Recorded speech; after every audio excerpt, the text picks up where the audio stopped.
আসর নামাজের পরে ইসমে আজমটি পরে আল্লাহর কাছে যা চাইবেন আল্লাহর কসম আপনাকে আল্লাহ তা দান করবেন ইনশাআল্লাহ। আপনার দোয়া অবশ্যই কবুল হবে ইনশাআল্লাহ। যাদের দোয়া একেবারেই কবুল হচ্ছে না, যাদের কোনো মনের আশা কবুল হচ্ছে না, তাদের জন্য আজকের এই দোয়াটি আপনি আমলটি করেন না, আল্লাহ তাআলা আপনার সব দোয়া কবুল করে দিবে।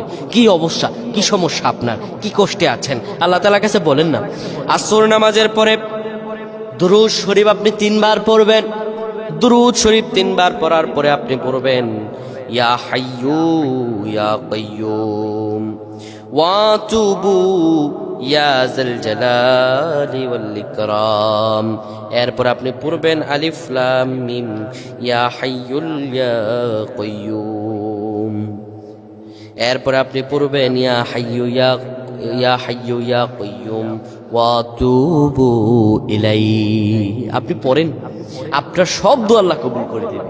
অভাব অনটন আর রিজিকের কষ্ট আল্লাহ সব দূর করে দেবে ইনশাআল্লাহ। পড়েন আল্লাহুম্মা আমিন।